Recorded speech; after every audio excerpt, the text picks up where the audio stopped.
All right, cool. We're recording. Dom, welcome, welcome. Thank you, brother. Thank you for Right, having me. you're very welcome. You're very welcome. This is Parkour Coach Companion. My name is Sam Kopak, and I'm here with Dominik. And Dominik is someone who I have only met maybe twice.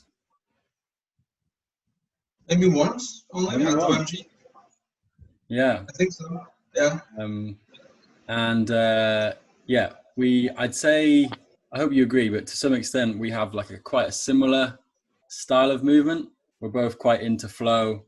We're For both sure. quite, we like that kind of touch, that kind of fast touch, nice flow movement, that sort of thing. So Yeah. yeah, we got on pretty well. And I also know that Dom is a coach and coach amongst other things. So I'm keen to hear his thoughts about coaching, but also want to get to know him a bit more. And yeah, just contribute to this series. I'm really trying to get in touch with a lot of different people and trying to use this time to gather and steal as many thoughts as possible from lots of different parkour people. So yeah, so what's going on with your life right now? You said that you're in a bit of a busy period or something. Well, maybe that was before the coronavirus outbreak. But at the moment, because of the corona, all of my classes currently have stopped. So I'm considering starting like an online coaching platform for my students and potentially in the future just like open for everyone. So as far as coaching, I'm not doing much at the moment, but I'm working on my other side of my work, which is Parkour Parks.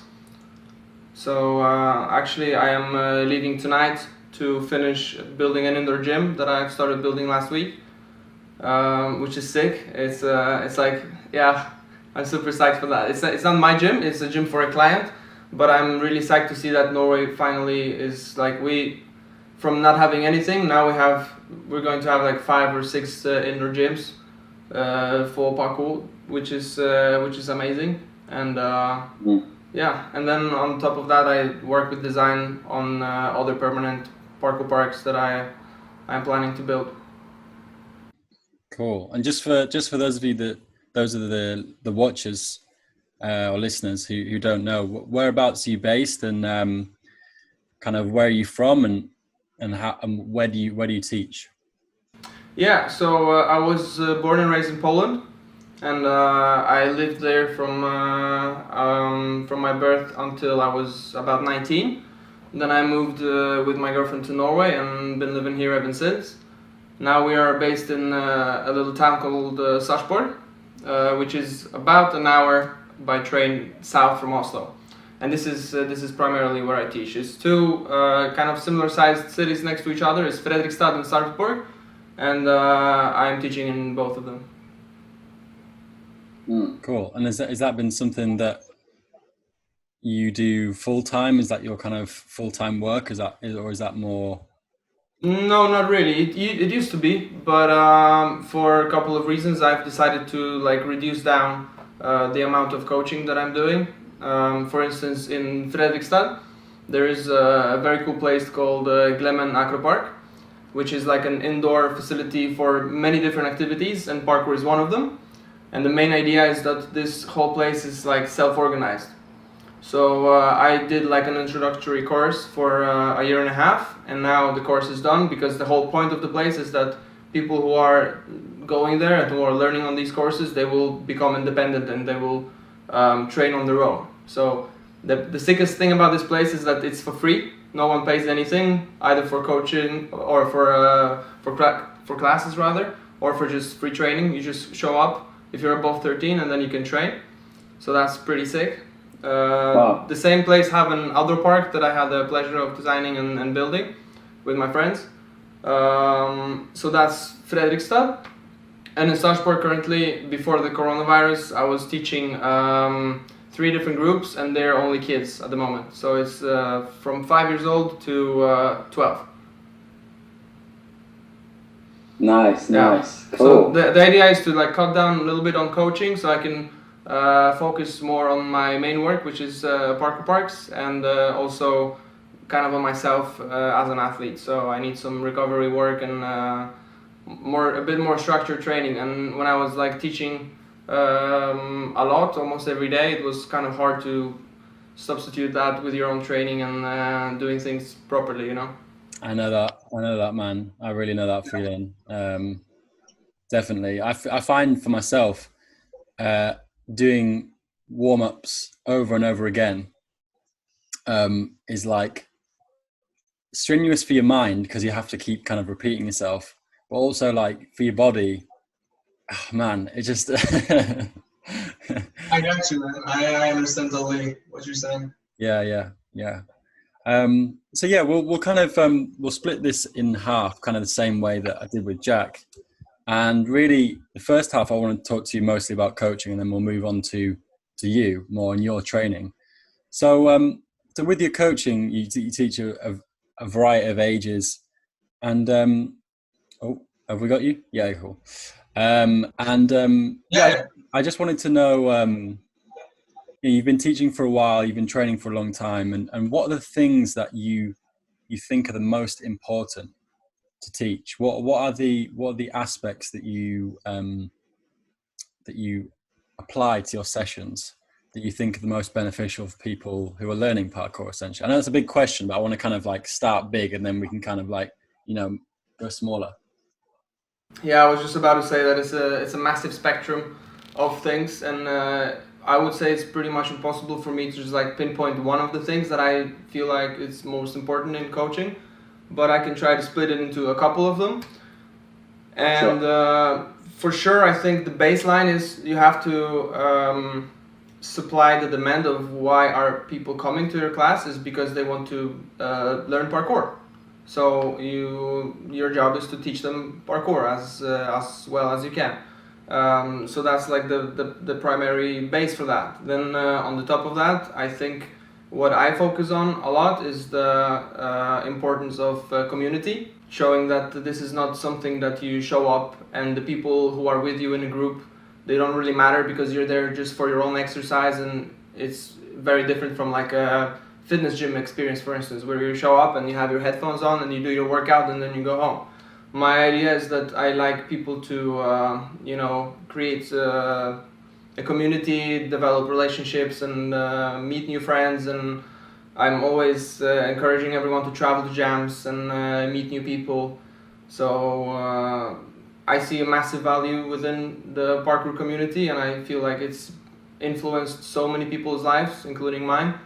So that's why I want to kind of spread that further to other people. So I feel like parkour community and parkour in general have helped my life so much. So now, after so many years of doing that, I feel like it's my responsibility to pass it on, sort of. So that's number 2, and then number 3, I would say what I feel is really important is something that I am currently experiencing on my own example and learning my own lessons here, which is the sustainability of our training.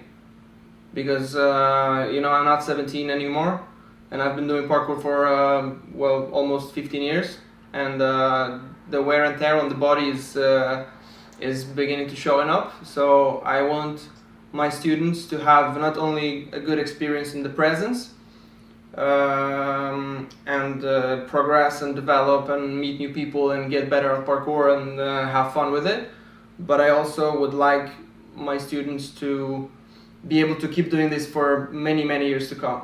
So I feel like through my journey of coaching, I've been coaching since 2011. In the beginning of it, when I have realized what kind of a massive potential there is, especially within kids, young kids who catch up everything so quickly because it's so natural for them to climb things and jump to things. Their brains haven't developed yet to be afraid of things as much as we grown-ups are. So as soon as I realized this and I've seen some rapid progression within my students, I feel like I was perhaps too young and not experienced enough to understand that maybe I was focused too much on the results of my students. I wanted them to become really good and progress fast, and do better jumps and have better flow, and just develop as an athlete, perhaps too rapidly or focusing too much on it. Whereas now I feel, of course, progression is important. As your previous guests have said, it's like the driving force of why we do, or part of the reason why we do this. But I also feel I really want my students, as I said, to be not only strong and healthy right now, but also in the future, so that they can use parkour not only for parkour itself, for the jumps, but I'm from these old school guys that still believe this "be strong to be useful" quote. So yeah, I would say these are the three basic or main things that are popping to my mind when you ask that. Yeah, that's great, man. It's interesting your second point about community and trying to integrate this idea of community, and that we're not just people moving for ourselves. We're part of this bigger thing, and we can all help each other together. And it is a culture now, and I find this interesting. In teaching, I have a friend called Hector Dominguez. Shout out Hector. He's called Hashe. He's a guy from the Canary Islands, and he's been teaching in the Spanish scene for a while. He's quite a young guy. He's only like 20, 21. But he came to England recently and came to my city, and it was really cool to learn from him and learn from his coaching style. And one thing that he kind of made me think more about was this idea of not just learning movement, but learning how to train and learning how to train with others. And I think this is sometimes a little bit neglected, because you can have jams and you can have good times and kind of helping each other and stuff. But I feel like when you're experienced, that's fine. That's all well and good. But for people who are just starting out, it can be quite intimidating, and knowing how to conduct yourself and how to have a good session within the context of a community session is actually kind of important as well. So he did this really cool thing where he took out some of the students from the university, and he brought them into the city centre, and he basically went through a session on how to train in a jam, how to do that. And I thought that was a great idea. And following on from that, he then encouraged them to, when they went back home to see their families, to try and communicate with their local communities, their local parkour communities. And I've been quite focused on the teaching of the movement quite a lot, and that kind of opened my eyes a bit to, well, how did I get here? Well, from community. I wouldn't be doing this if I hadn't have met people and learned a lot. So I think it's super valuable. So yeah, I definitely agree with that with the second point you're saying. And so how do you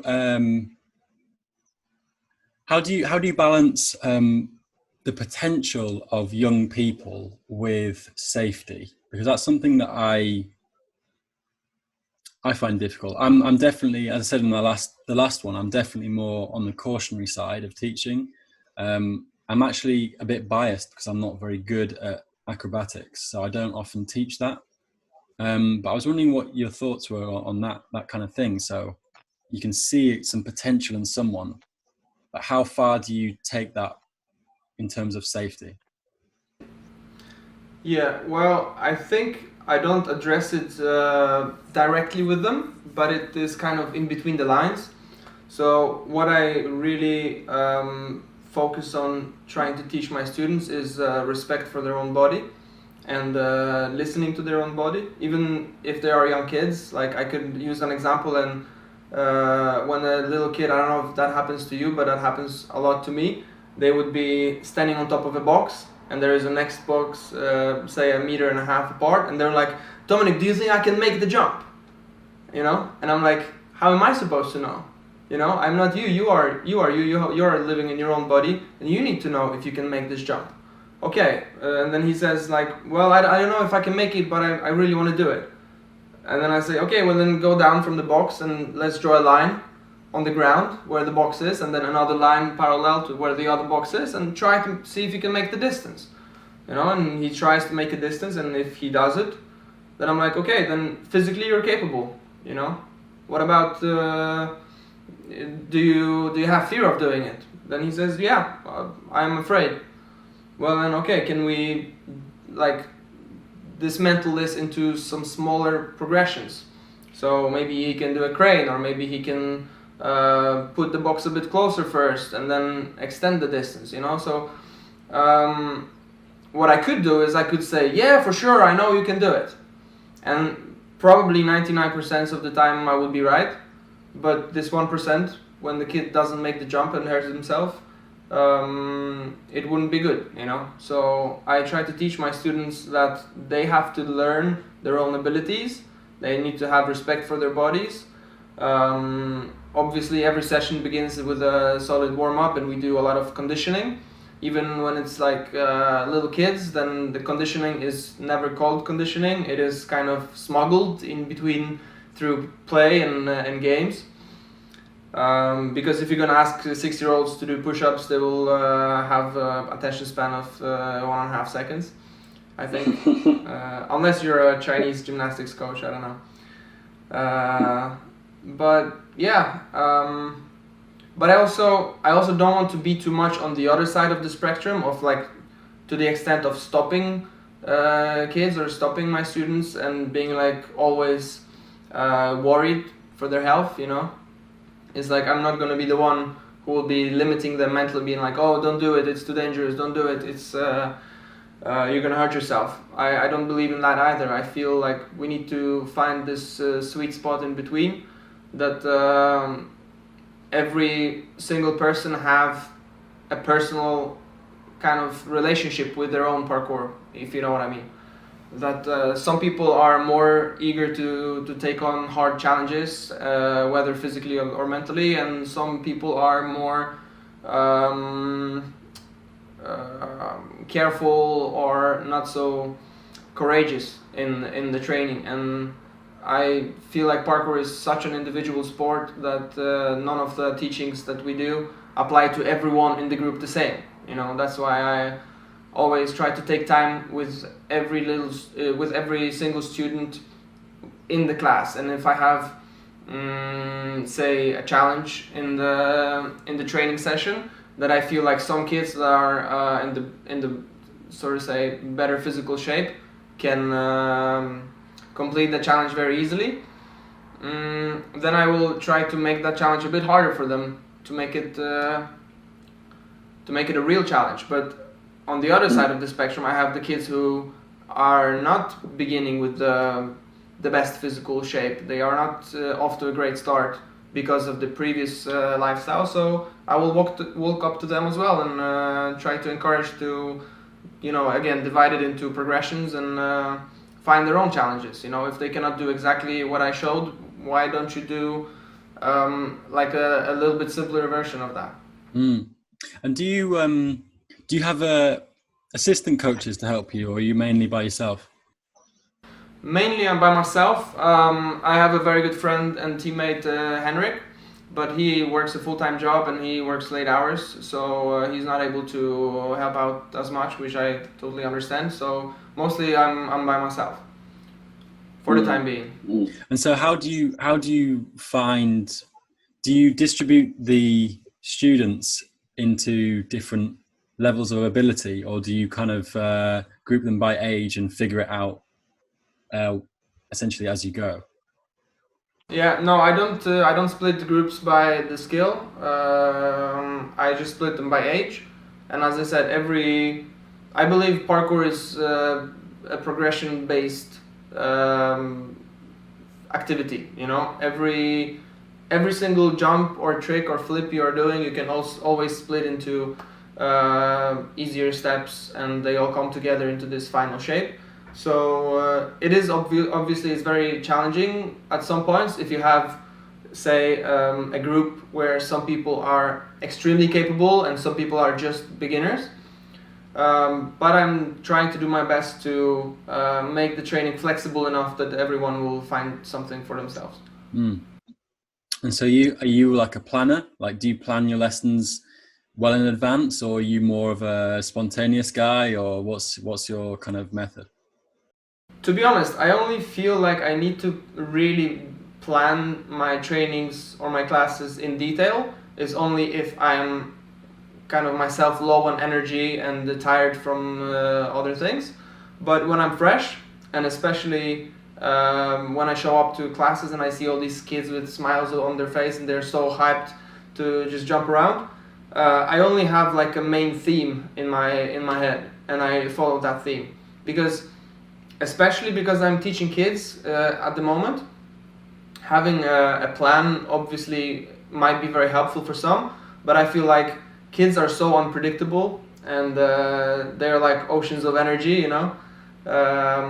So I have a main theme of what I want to do, and then I build it up around this theme, because it also happens that sometimes kids may have a rough day and the energy level of those participants is lower as well. And I feel like if I kept to my plan and be like, no, we have to do this, we have so and so many precision jumps to do, or so many conch precisions to do within these sessions, and we do it no matter what. If you're talking with like 7-year-olds, I don't feel this is a good solution. So sometimes I plan my trainings, but not very often. Very often I go with the flow and I have the main theme. Like it might be very broad or general, this theme that I have. So for instance, I can be like, okay, one day we're gonna work on moving silently, you know, and the whole class is based around that. Then I can have another week where we work with basic vaults with no combinations, you know, just like trying to teach that was in the past, where I had a bit older students, you know, from 13 up to like 25. I would focus on vaults and be like, okay, I would like my students to be able to do many vaults, you know, fluently. The next session would be combining those vaults, combining those moves. And I remember one fun session, I shut off the lights in the whole gym, and it was almost pitch black, and we were moving on like a bar setup. So moving in the dark was also a subject. Sometimes the subject is just power. We focus on jumping power, we focus on like being explosive and fast and things like that. And then sometimes we would focus on bar work and swings and laches and all that stuff. Cool. Yeah, that's cool, man. I like the dark idea. I've considered doing things like that before. So this is, again, it's difficult with only a small amount of time to go into a lot of detail, but I guess what I'm interested in as well is more the specifics of certain set. I know it's hard to kind of explain rather than show, but is there any specific setups? I know you have like your own equipment and stuff, which is awesome. Is there any particular setups which you find are very effective in learning particular things, like for example vaults, or I don't know, or flips, or whatever attribute of parkour really? Is there any particular setups that you think like, yes, like this is good, this worked well, this helped people improve? By setups, do you mean like physical equipment? Yes, if you can try and explain in any way. Yeah. Well, I'm going to look at that question a bit from another angle, because this is a podcast for parkour coaching. So I'm going to tell you very quickly a story of how I developed this group of kids that I teach in the town where I live right now. And it's a group. It started as a group from 8 to 12, I think, and now we went down to 6 years old. And the deal is that we are basically renting a school gym that has some equipment that is very old and very, you know, in a very poor condition. And in full, I think it was like one vault box, like the trapezoid box that you can separate and make smaller or higher. It had some stall bars, like typical wooden stall bars in school gyms, and it had a couple of benches, that were kind of stable enough to do precisions and strides on, and if you flip them, you have balance beam on the other side. And in the past, there was like a little gymnastics horse, and that was everything that I've got, and I was kind of happy with it. And there was like two mattresses, so that was everything I've got. And then after like a year or year and a half of coaching there, I've begun to like burn out with creativity of how can I utilize so little equipment to keep coming up with challenges for my kids to complete and to keep them entertained, and to avoid the feeling of like, oh, this is so boring, we keep jumping over the same bench. And right when I was thinking about that, and I was looking for solutions on how to acquire more equipment, and there is no storage room extra for Parkour group to have, so I was pretty much in a blank spot over there. And then what happened is that this very school that I was teaching at, they built a storage room and put it on lock, so now it was locked. So I didn't have access to the vault box, I didn't have access to any mattresses, I didn't have access to the gymnastics horse, and man, it was crazy. I remember first time I went there and I see like, oh shit, there's like a door, it probably is gonna be open, and then it's closed. So I'm like, woo, I have like 15 kids waiting in line and I have no equipment. 15. Oh, okay. No, not 50. No, I'm not going that direction. That would be crazy. I have these 15 kids, and I have no equipment, and I was like, well, there's just two choices there. I can either, avoid the challenge and cancel it, or I can try and do my best with that situation. So I went with the second option, and I tried to make a session basically out of nothing. We just had like a floor and some walls. The brick walls were very good for like wall pops and tic tacs and stuff, and like 2 or 3 benches that are fully on part. And I just took my shit together and I tried to do as good session as I could, and it kind of worked. So then for a period of time, like perhaps a month or 2, I was coaching with basically nothing there, and that really stretched my creativity and opened up to like how little equipment do you need to train parkour for yourself, and then how little equipment do you need to or like how little equipment you could, if you had to, use to coach others. So that was a big lesson for me, and as I said, it stretched my creativity a lot in that regard.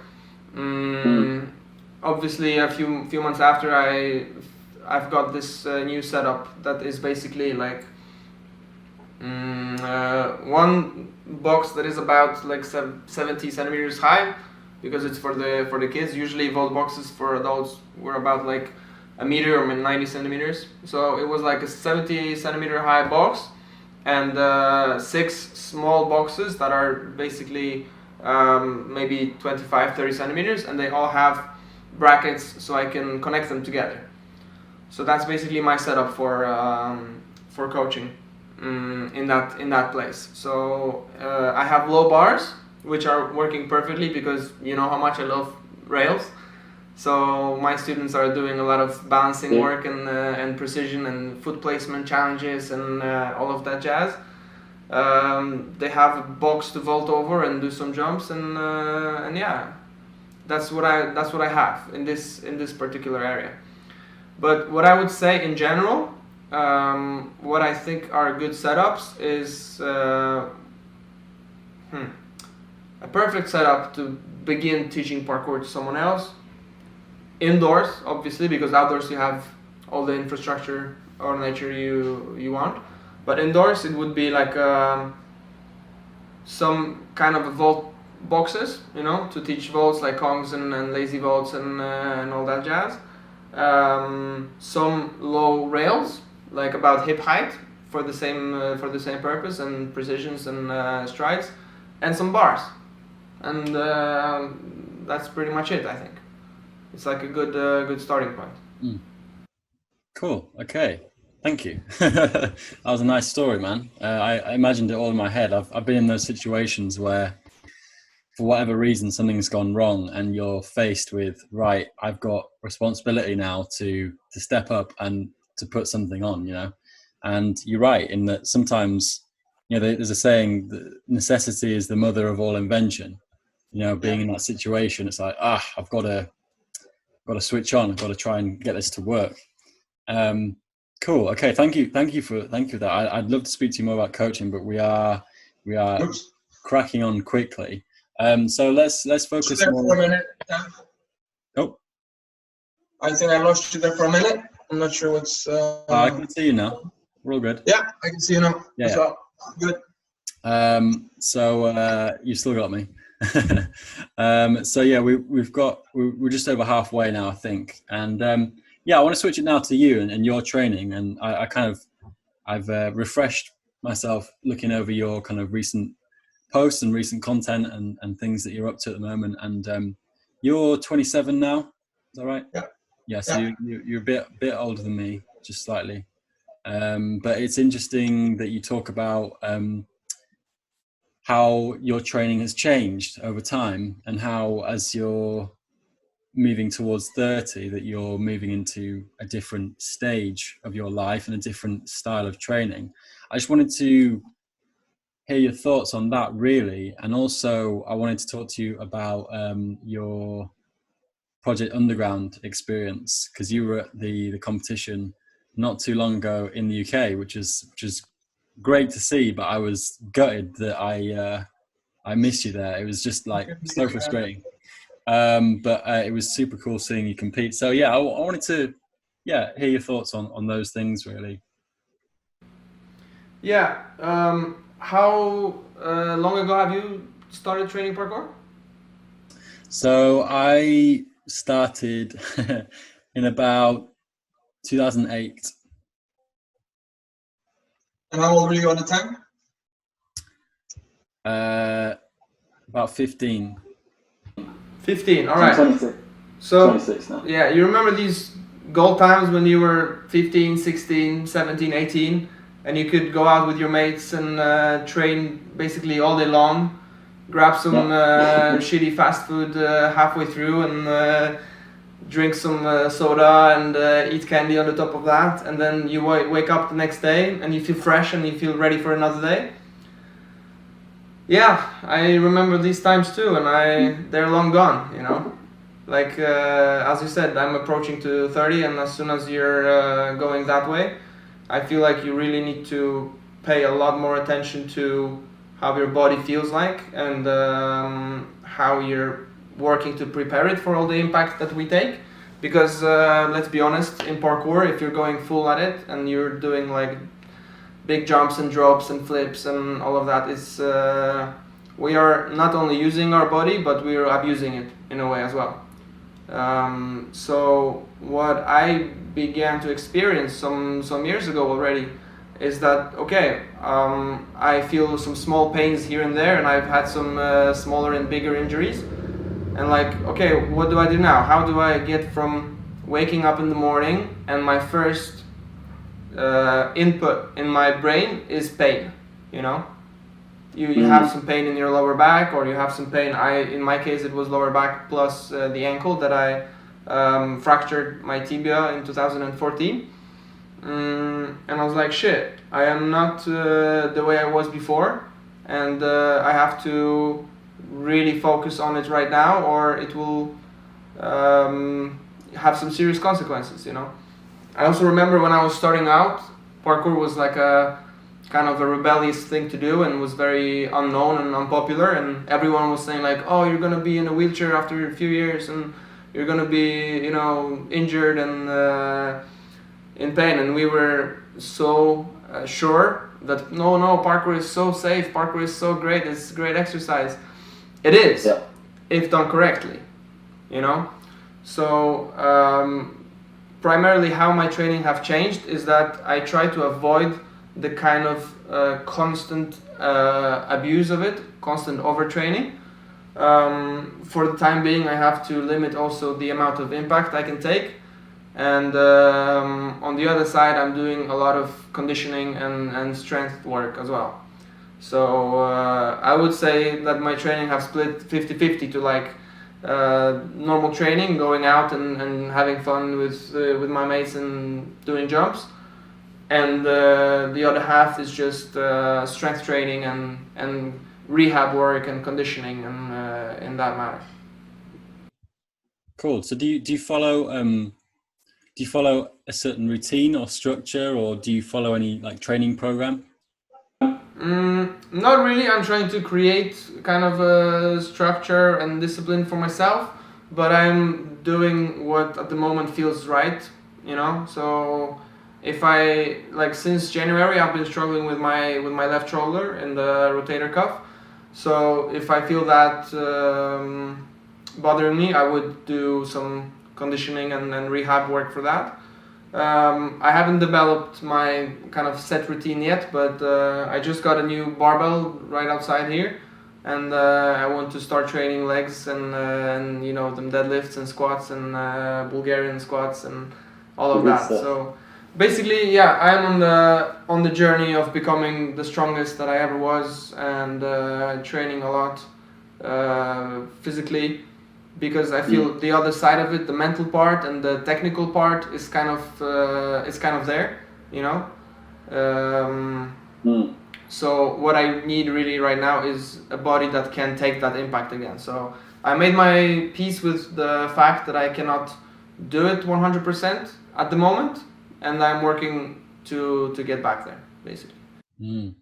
Yeah, there's definitely seems to be a rise in the feeling that strength work is very important, if not completely essential. And I dabbled with strength stuff from near the start, really. You know, pull-ups here and there. You know, with like this sort of pull-up. You know, and but yeah, it's interesting to think that if I'd have known about these programs and about these ways of strength training and how they could help my parkour, it's interesting that if I'd have implemented them sooner, I wonder how different my level would be, but also my body. But I mean, at the same time, there's nothing I can do about that. And I'm in a very similar position to you. I'm especially using this time, like being at home, to crank up my strength work, because I haven't paid it enough attention, and my body has suffered for that. And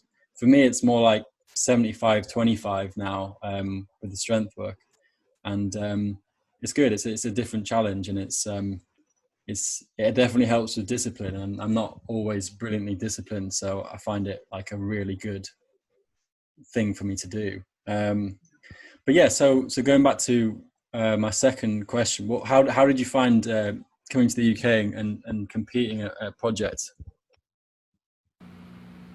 Well, it was great fun, man. As always, you know how parkour jams are. You're in a great space. The gym itself is amazing. It has everything it needs for parkour training.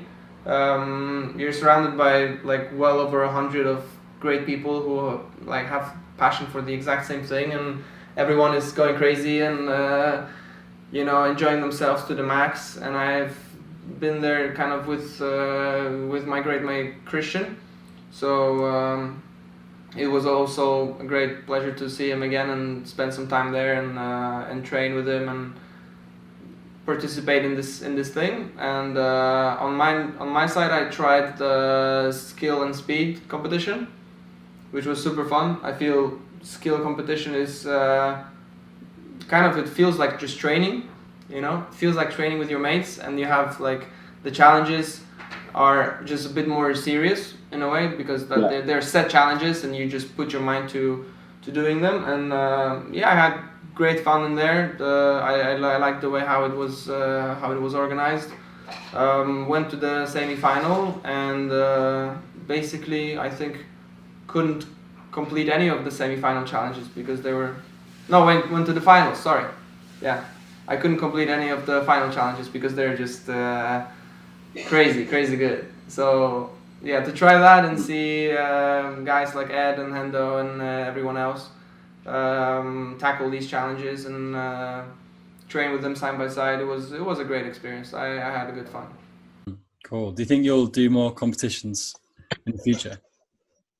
For sure, yeah. I feel like probably if there was a competition like next month, I would probably drop it, because I feel like in this period I really need, as I said, this structured strength and recovery training to get back to where I was before. But definitely, I feel like I enjoy doing competitions. I don't think I am a competitive person by character. I don't go in there with the mindset of like, oh, I want to win, but I just like the challenge of it. I like the experience itself, and I have fun basically. So why not?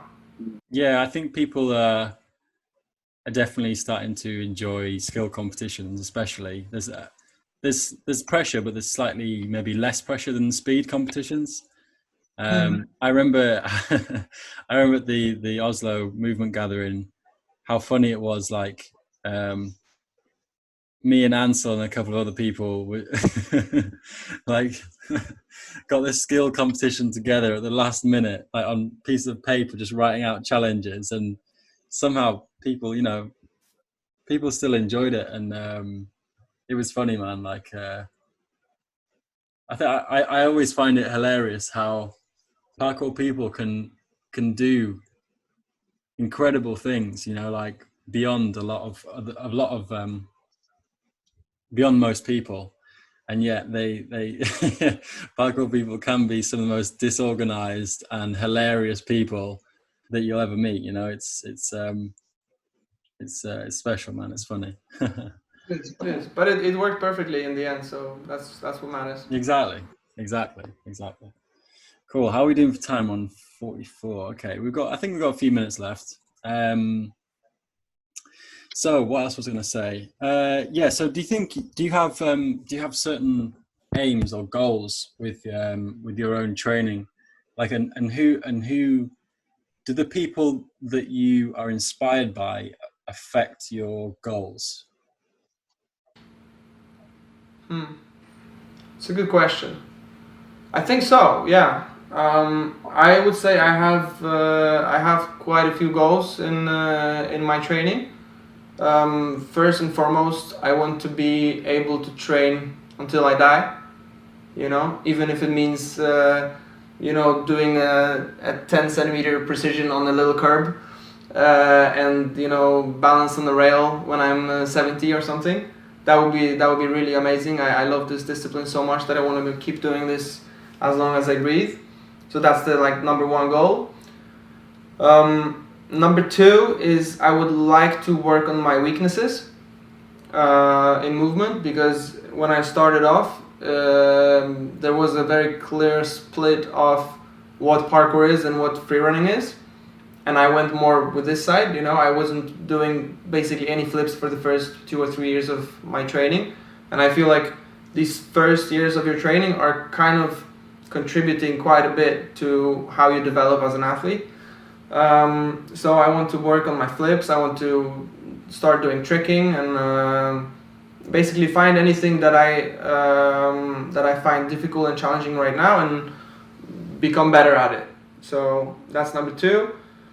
Number three, I would really like to push myself hard and train hard to be as good as I can in what I'm already capable of, and perhaps test it in some competitions in the future if life allows that. That would be awesome. I have actually a big dream of going to Canada for an APC and competing in skill there. I would really love that. That would be super fun.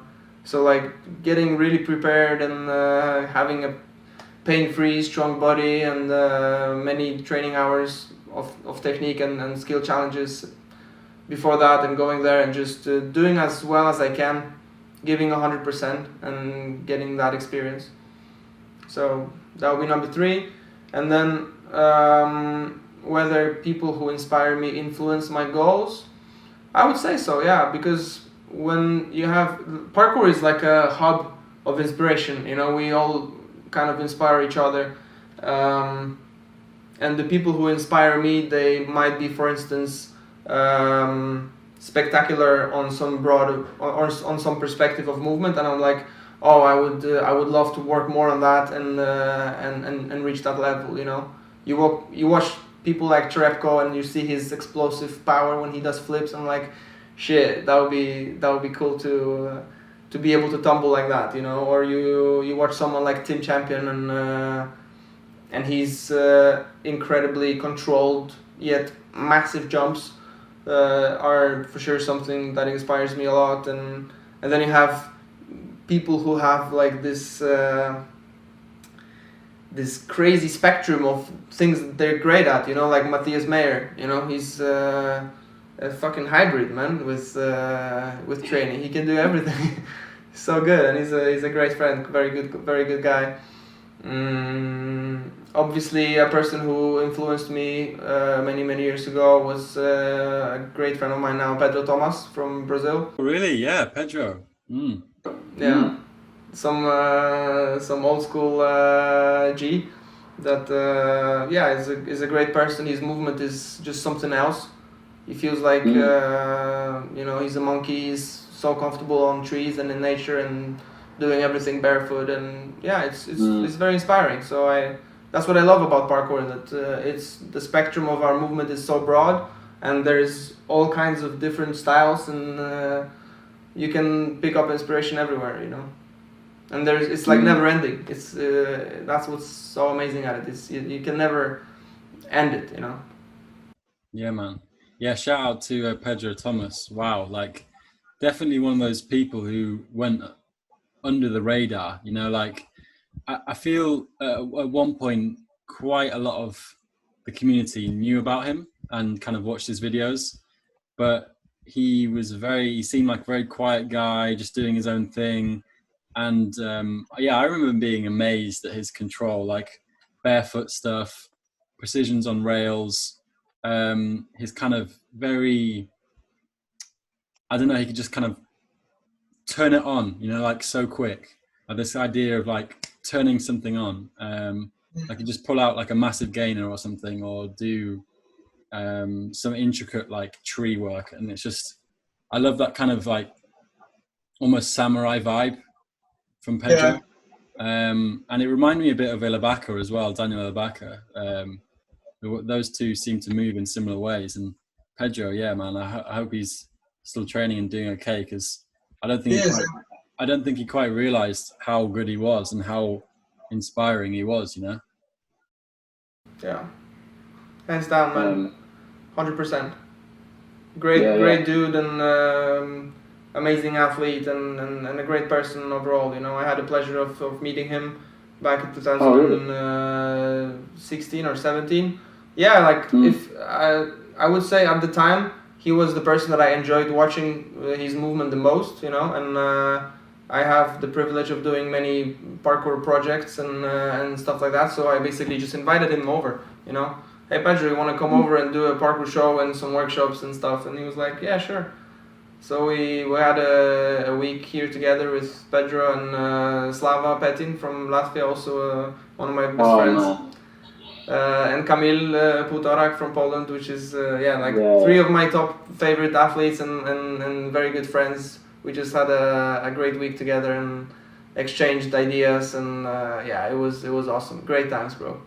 Sick, man. That sounds, I'm jealous. Like Slava as well, man. Like his this is so bad. I've watched it. It's one of my all-time most watched videos, and I can't remember its name now. It might be just like, oh, maybe it's Footsteps Through Summer, 2009 or something. Could be, yeah, could be.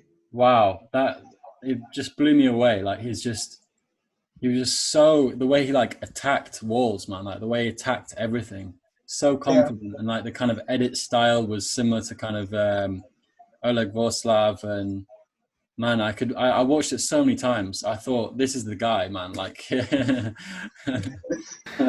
Slava is awesome. He's a great guy. And you know this cliche that people say that parkour is like self-expression and things like that. And I used to treat it so much like a cliche, like, oh, is it really? But then you meet so many people who are like a definition of that. And Slava is a great example, because this guy is a freaking volcano, man. He's all over the place all the time, and his energy levels are crazy, and he just kind of pours that into his training, and that's why you see these crazy, hyper energetic lines, you know. And, great human being. For sure. I hope he's doing well too. I mean, for all the young cats that are watching that have never seen Slava or Shade or Pedro, check those out. I'll put all the links in the description. But there's some amazing early inspiration and like way ahead of their time as well. Way ahead. And that was in a time when you were making a video, you would make it for months and like really put your heart in it, rather than just film a clip on your iPhone and post on Instagram. So there's some really amazing videos that I've watched countless amount of times. Yeah, man. Well, that's I think we'll end on a good note. I feel like people are bringing this type of content back and bringing back a sense of pride and craft in their videos and their work, and it's great. And there are also people who never stop doing that, like Matthias just released his no title series video again, which is like just pure pleasure to watch. Same with Yanis Shower from Germany as well. Just amazing. So I'm really happy to see that. Cool, man. Cool. Good stuff. Good. It's it feels like a new wave of parkour at the moment in the culture, and I'm excited. So any closing thoughts or about coaching or yourself, or any shout outs to the community, or anything you wanna say before we before we go? That's always such an awkward position to be put in, like, oh, what else do you want to say? But I don't know, I just want to say to everyone shout out to everyone in the parkour community. I love you all, and I love this community to death. And keep enjoying yourself, train safe, make new friends, travel when you can after this current situation. Go out to as many jams as you can, and enjoy, basically. And thank you so much, Sam, for not only for this conversation, but for doing this whole thing and having this podcast. I think it's a great contribution to the community to gather ideas and information from different coaches, and thank you for that, man. You're doing a great job. Thank you, appreciate it. Hopefully a lot more to come, and I'm definitely going to try and crank out as many big names as I can as I can try and wrangle in, I'm looking at hopefully getting Scott Bass Ampersound on the next one, which should be cool. And shouts to like, there's quite a few other people doing podcasts as well that I actually need to spend more time listening to, like Fifth Unit in the UK do a podcast. Obviously the Motus podcast are doing regular stuff, which seems to be the most popular. They're doing well. And like in America, there's a few, I think it's like the Height Drop podcast. Height Drop, yeah. Brandon is doing that. And obviously Sean Wood, all good podcasts. Oh man, I haven't heard that. I need to listen to that. Oh, go and check it out. It's pretty good. Cool. All right, man. Well, here's to I'm empty, but here's to good training. And I hope we can train. I hope we can train soon, man, and keep this thing going. Yeah, as soon as Norway open its borders, you're welcome to come over and we can have a session. Looking forward to seeing the new gym. Yeah, it's gonna be sick. All right, stay safe, man. All right. Yeah, take care, brother. Bye. Bye.